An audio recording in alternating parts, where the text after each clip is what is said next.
This is Duke University.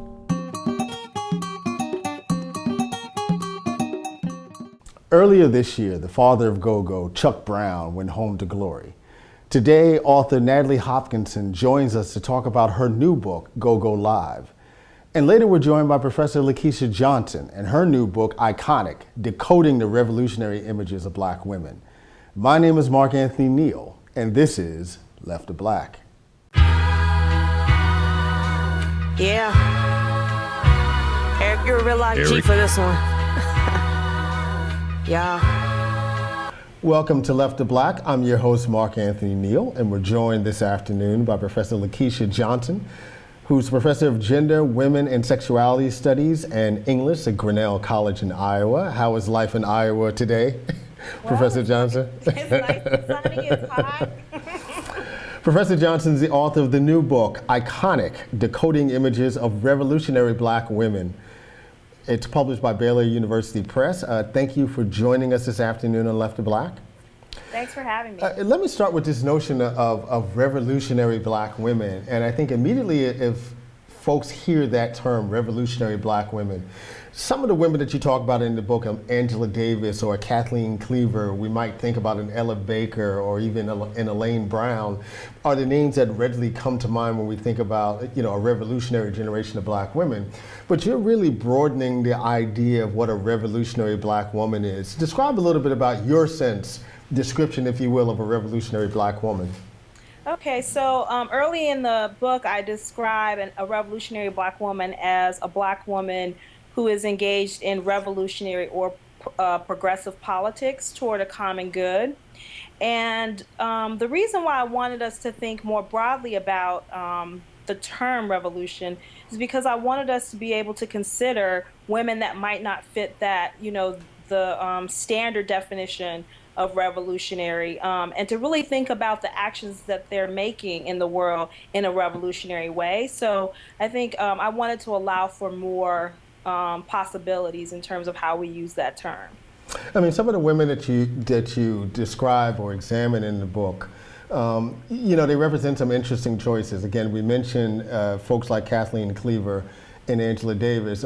Michelle Obama, of course, is a huge figure in the book. I mean, literally, her arm as icon, her bare arms as kind of an iconic, symbol in and of its own right. It's on the cover of the book. But you also look at folks like Michelle Ndegeocello, Erykah Badu, both musical artists. In terms of writers and feminists, of course, there are Alice Walker and Audre Lorde.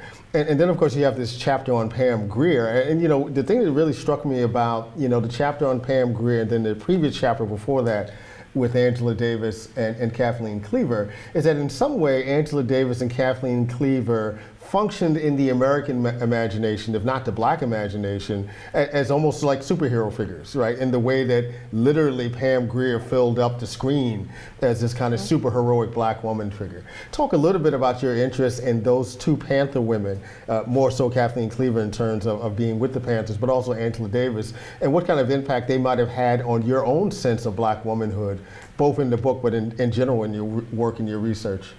Okay. I grew up around women in my family who were very, I guess you could say, militant during the 70s. And so I learned very early who Angela Davis and Kathleen Cleaver were. I learned who these women were.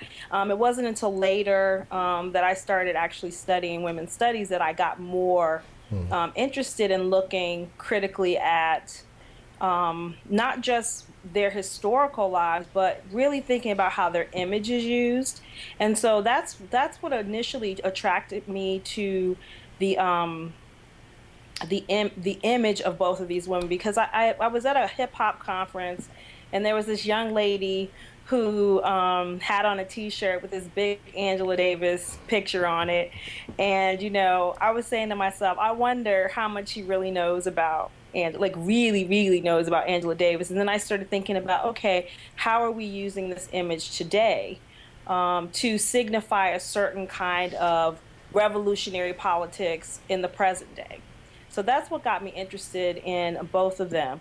And then as I started to look through the images of both Kathleen Cleaver and Angela Davis, I started to pay attention to sort of the like the way their mouth is on the picture. So example, the difference between seeing a black woman who's associated with revolutionary politics with their mouth open, perhaps even looking angry. And, I talk about the myth of the angry black Yeah, woman, yeah. versus a picture of her, holding a child. I mean, there was a photo of Kathleen Cleaver and her husband, Eldridge Cleaver, and their son. And what does that picture communicate about revolutionary women, motherhood, being a revolutionary wife, all those things. I mean, one of the things that's really interesting about your book is that you really are delving into the power of these symbols.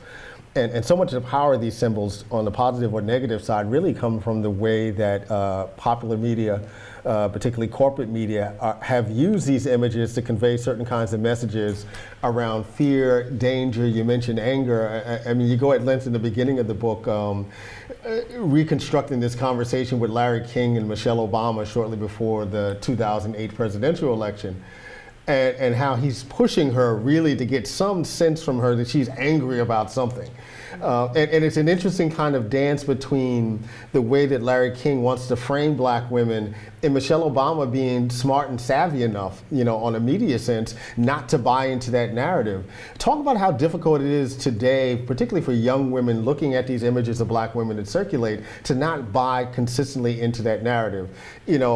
Everything from Love and Basketball and all these hip hop shows, I mean, really buy into this notion, and we consume it as much as the larger public does. Talk a little bit about those dangers. Well, I think one of the things that critics need to keep in mind when we're looking at these shows, I mean, I follow Love and Hip Hop. I follow the Twitter feed. I mean, because I'm really interested in the conversations that people are having around these images. But I think one of the things we need to keep in mind is that being an angry black woman is very profitable. And some of the people who get caught up in that are really playing into a larger system that basically rewards that performance. So, I think it was Omarosa who said, maybe early on when people were very critical of her, from The Apprentice, she basically said, "I'm giving you what you want." I mean, so she was, I think, more honest about, what she was doing. Yeah. And I think some of these, because of reality television and this push for 15 minutes of fame, I think a lot of people, not just black people, get caught up in, okay, what archetypal figure am I going to represent on this show? And so, I'm much more interested in the profit side of it. That is, what makes these images profitable, and what is our society getting from the circulation of these images? So there's something about the angry black woman that continues to haunt certain segments of our society, and why is that constantly being repeated over and over again? You're watching Left to Black. I'm your host, Mark Anthony Neal. We're joined by Professor Lakesia Johnson, who is Assistant Professor of Gender, Women's, and Sexuality Studies and English at Grinnell College in Iowa, and the author of the new book, Iconic: Decoding Images of the Revolutionary Black Woman, which was just published by Baylor University Press. Many of the women that you examine in the book, Angela Davis is well known. Obviously, Michelle Obama is well known.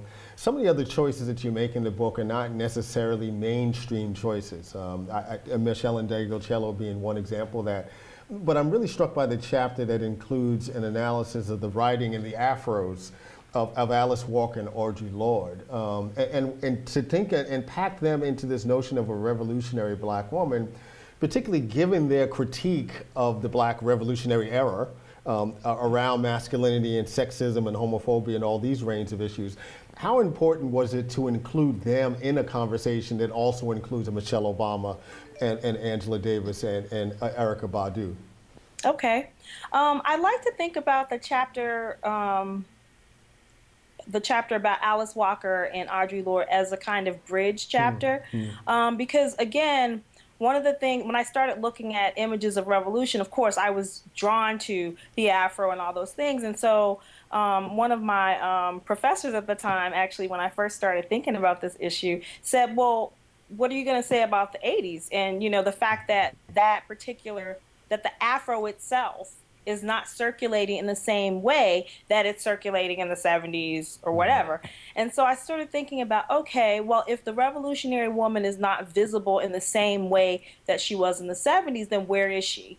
And so then I started thinking about the literature, and I started thinking about, and what brought me to Alice Walker was Erykah Badu's first video, in which she actually rewrites The Color Purple from her vantage point as a young woman from the hip hop generation. And so I was interested in that legacy that's created when one draws back over that bridge. And so that's what got me interested in both of their work. I mean, I was interested in their work, but within the context of this study of images.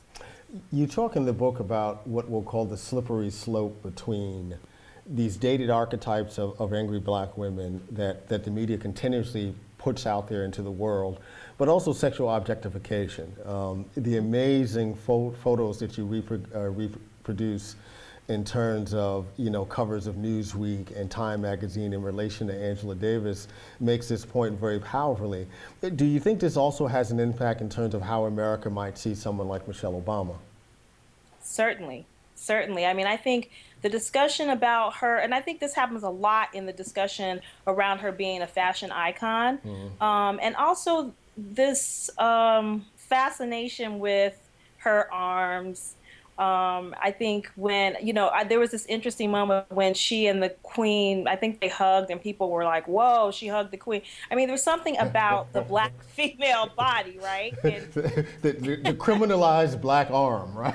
yeah, I mean, you know, so I think all of the focus on her as a fashion icon, definitely, it's leaning in the area of sexualization, but it's not, it's not as explicit. You know, I mean, I think that it's a little bit more subtle. It's interesting that, you know, I think about the piece that Alice Randall did a few months ago about black women and weight. There is this incredible focus and almost anxiety and ambivalence even about black women and their bodies. And how does that play out in terms of how their bodies are represented in terms of popular culture? On the one hand, we have the quote unquote booties that populate hip hop videos, but then also we have all these anxieties about black women and their size and weight and all these kinds of things. How did that impact how you were thinking through working through some of this material? That's a really good question, because I hadn't really thought about anxieties about the size of black women's bodies as much as I was thinking about sort of what the presence of black women's bodies in the public realm in certain contexts, the kind of threat that creates. So if you want to think about someone like Michelle Obama taking up space, not, you know, I don't mean like literally, but being present, right? That to me is sort of the question I think relates to what I'm looking at. But this question about heavy black women, because I mean, if you look at commercials that feature, commercials for Pine Sol or whatever, I mean, food, whatever, there are heavy black women in those commercials. And I think in some ways, the heavier black woman has come to symbolize a kind of comforting and nurturing image for American culture. Right. Authentic even, right? Absolutely. Because, you know, I find it interesting, particularly around Michelle Obama's body. If you listen to talk radio on the right, particularly with, you know, all the initiatives that she's done around health and exercise, and you get a consistent narrative from them that talks about the excess of her body. But at the same time, when you get black viewers looking at Michelle Obama's body, what they in fact see is a fit body. And it's interesting, that disconnect, right? You know, which has as much to do about how the mainstream white gaze actually sees black women's bodies in general as it does in terms of how we value, you know, different kinds of bodies within our community. Absolutely. I mean, that's a good distinction to make. I mean, it really, and some of what I talk about in the book deals with spectatorship, right? So there's certain kinds of meaning that's being made at various moments when we're consuming this pop culture. So, you know, in one context, the very same image of Michelle Obama is going to produce meaning in a different way than it does, with one audience. You know what I mean? So you might have a Black audience looking at Michelle Obama, and the discourse that's created actually gives it a different kind of meaning. So Michelle Obama becomes sort of the epitome of beautiful Black womanhood, as opposed to, as you were saying, with the white commentators who were talking about the excesses of her body, right? So it's not seen as a threat, so to speak. What's next for you, Professor Johnson? What's next? Well, I love neo-soul music. I'm familiar with your work on R&B, which I thoroughly enjoy, and I'm moving on to look more closely at Black women in neo-soul. And so my next project is, taking from what I started with the Michelle Nigga-Cello and Erykah Badu chapter, I want to move on and talk about how Black women in neo-soul negotiate political movements, Black consciousness, and how they actually construct their own narratives about Black womanhood. We've been joined by Professor Lakesia Johnson, who's Assistant Professor of Gender, Women's, and Sexuality Studies and English at Grinnell College in Iowa. She is the author of the new book, Iconic, Decoding Images of the Revolutionary Black Woman. That's Baylor University Press. Thank you very much for joining us, Professor Johnson. You're very welcome. Good afternoon and welcome to Left of the Black. I'm your host, Mark Anthony Neal, and we are joined by Natalie Hopkinson, who is a contributing editor to TheRoot.com. She teaches journalism at Georgetown University, and she's the director of the Future Arts and Society Project at the Interactivity Foundation. And she is the author of the brand new book, Go Go Live, The Musical Life and Death of a Chocolate City, that is published by Duke University Press 2012. She's also the co-author of Deconstructing Tyrone, A New Look at Black Masculinity in the Hip Hop Generation, which she co-wrote with Natalie Y. Moore. How are you doing today, Natalie? I'm doing great, Mark. We're so excited to have you on the show. We have been excited to have you on Left of Black since we knew about the publication of Go Go Live. And the genius of the book is that while it gives us a history of go-go, it really is kind of takes the temperature of a chocolate city, right? It looks at this great city of Washington, D.C. with these incredible Black influences as that city's in flux, and as go-go continues to be kind of the soundtrack for the everyday lives of these folks. Talk a little bit about how you get to this book. You were writing for the Washington Post and you're doing a style piece, and several years later you got a full-fledged book about go-go. Talk a little bit about that journey. Yeah, technically the journey probably began when I arrived in Washington, D.C. As a student at Howard University, and not really knowing that there is a huge go-go scene at all. But, as most people who come in D.C. don't realize it. So I was like most people. Then I was covering the arts and leisure beat for the Washington Post in Prince George's, Maryland, and discovered that there was a scene.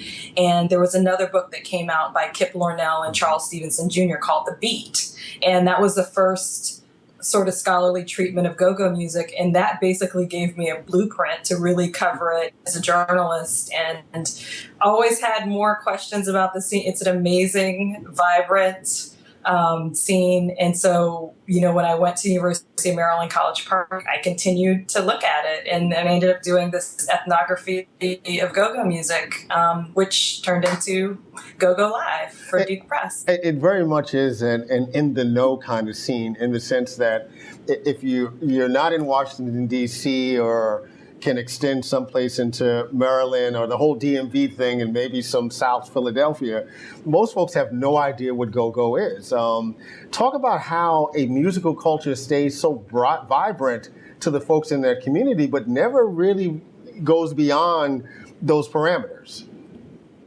Yeah, it's kind of an amazing thing because it is so vibrant, and it is such a huge scene, and it is so integral to Black identity in Washington that it's such a well-kept secret. And, I was on a radio program with one of the main figures in my book, Nico Hobson, and he was asked, well, how did this thing stay right here in D.C.? And what Nico said, which is, I would agree with that, is that people in DC don't want it to be known. They don't really necessarily want it to spread. They don't want it to be this commercialized product that everyone, it's sort of a special ritual thing for Washington, DC. And it's also a business for Washingtonians. So that's one of the many reasons why it has stayed in DC and also stayed somewhat secret. If there's a figure that kind of extended beyond the boundaries of Washington, D.C. in terms of go-go, it, of course, would be the late Chuck Brown. Talk a little bit about the role that Chuck Brown plays in kind of fermenting the go-go scene and kind of really functioning as an ambassador for it, particularly in its early days. Yeah, Chuck Brown is actually the creator of go-go.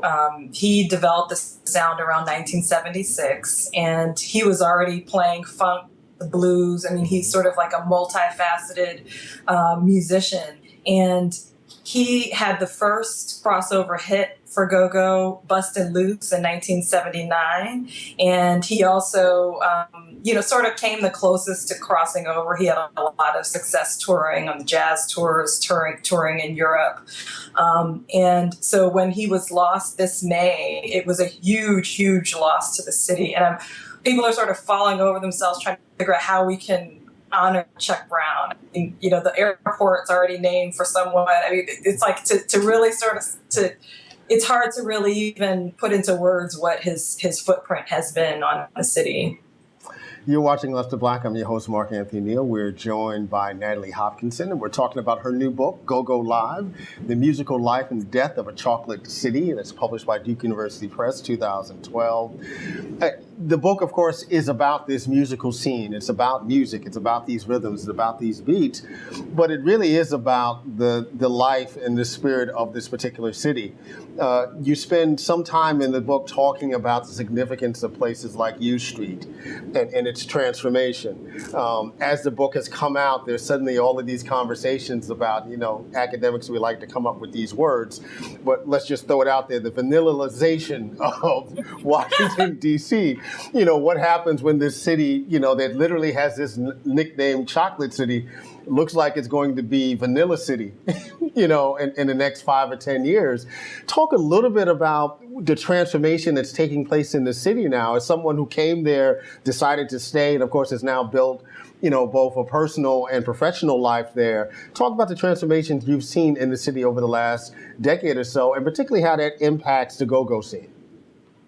Well, just personally, I mean, again, going to Howard, I came in as a chocolate city. It was real, for me, somebody who had never been in a chocolate city or really spent any, significant amount of time there. It was absolutely delicious to sort of see all these people, Black doctors, Black lawyers, Black judges, Black mayor. It's sort of like this whole Black universe where the face of power looked like me. And so, I think that's sort of why, the Chocolate City, the term came from Parliament's 1975 hit, Chocolate City. And it was sort of celebrating this idea that, you have all these chocolate cities where you have mayors that are Black, and it's sort of reflective of this, it's the face of political power. And what my book and what the go-go scene sort of looks at is how that is expressed culturally.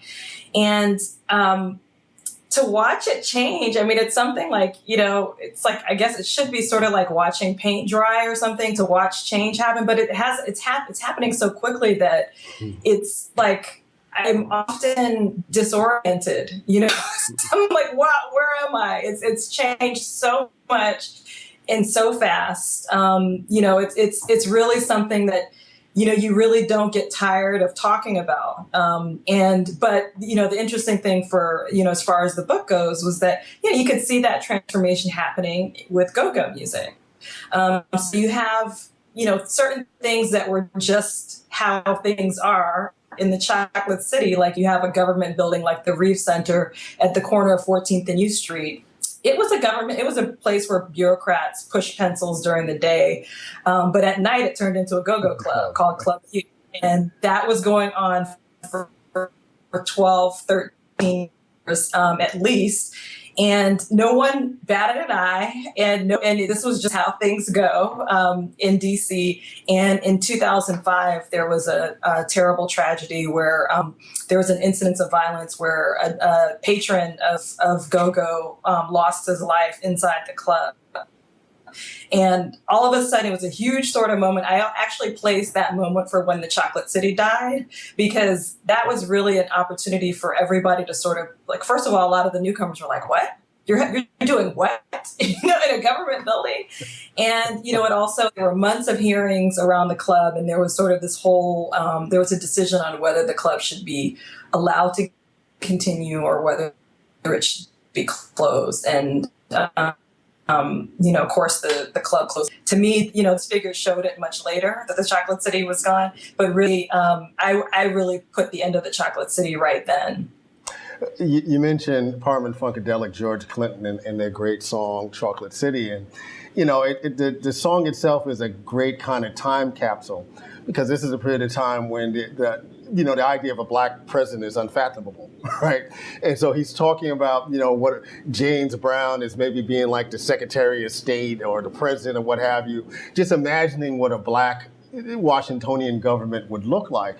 And so you go forward, and of course you're now in a DC in which the president is black. How has the first black president kind of changed the sense of the city in its blackness and also the go-go scene? I mean, has Barack made it out to any of these go-go clubs, thus far? Is he going to need to do that, right, in the next couple of months in order to kind of generate some excitement, in some black sectors around his re-election campaign? Well, I highly doubt that Barack Obama goes to the go-go. I think he's got the D.C. vote, Maryland vote, everybody. That's pretty much locked down.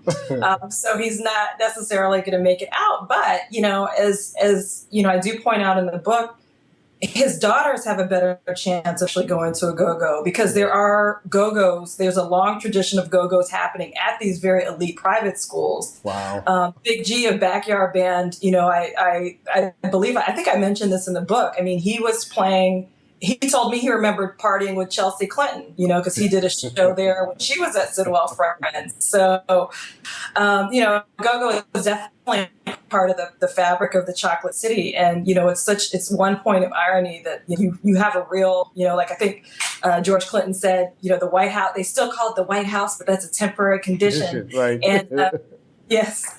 But now, it really is, I guess you could say the Black House, but, it really is only symbolic. And the city itself is becoming less black every day. And so it's just one of the many ironies of this moment in history. What's been the response to the book thus far? It's, on the one hand, you talk to a lot of musicians, and of course they don't know what the final product is going to look like until it comes out. But what has been the response to the book from those folks who do the music and from those folks who are there all the time, have been going to these clubs every weekend for 15, 20 years? What's their response been to Go Go Live? I think it's still kind of early. It came out this summer, and so we're in September now, but I think it's still sort of early. I mean, I've been getting the most interesting feedback that I've been getting is from people who are not familiar with Go. And, for them, I did try to write it for both audience, those who know and those who don't know. And so far, I've mostly been hearing from the folks who didn't know. And they're like, wow, this is, I had no idea. This whole alternate reality I was sharing the same space with them. But I'm still waiting to hear back from, the people like Go Nico. My sense is that they're so busy making the music and continuing to make the culture that it's pretty amazing. I haven't heard that much from them. One of the things I wanted to ask you, and it kind of speaks to the sound of go-go, right? So, everybody got their little playlists on their iPod. And the playlist in which I have a lot of go-go music is also a playlist in which I have a lot of second line music. Yes. And the kind of familiarity that there is with go-go and second line music from New Orleans. Talk a little bit about those connections. Yeah, actually, just published a piece on The Root last week about that, about the connections between New Orleans and DC. These are two chocolate cities. They, with rich Black culture and music. And, so I talked about them. They're both sort of faced with renewal and urban renewal and where that Black culture fits in. So that's what that piece was about. But I actually was in New Orleans. My husband is from New Orleans. And so we actually visit there pretty often. And one of the scenes is set at a jazz funeral, which is actually for my mother-in-law.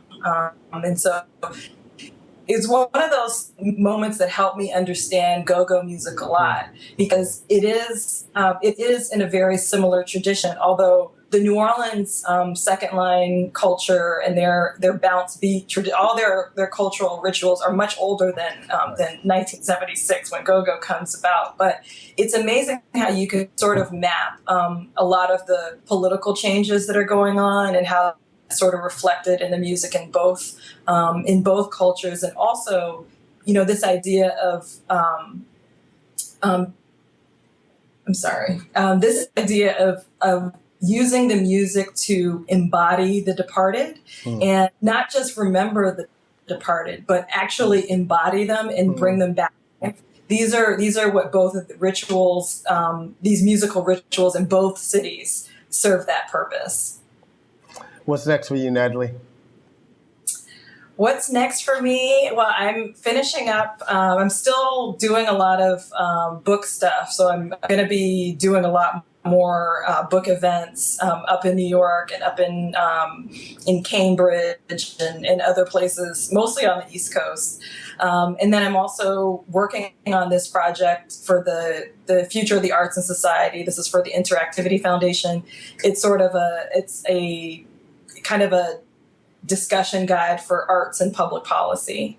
Looking and thinking about the next long-term project that I'll be doing probably will be something about, my parents' heritage, and my parents are from Guyana, and looking at kind of gold and sort of as a cultural thing and part of my family history. So we've been joined by Natalie Hopkinson, who's a longtime contributor to TheRoot.com, teaches journalism at Georgetown University, director of the Future of Arts and Society Project at the Interactivity Foundation, and the author of the brand new book, Go Go Live, The Musical Life and Death of a Chocolate City, Duke University Press. Thank you for joining us this afternoon, Natalie. Thanks so much for having me, Mark. Yeah. Eric, you're a real life G for this one. Yeah. All black everything. All black, All black in the name of all my black heroes. All black everything. All black polos. All black medallions, yeah. All black, say. All black everything. All black, All black in the name of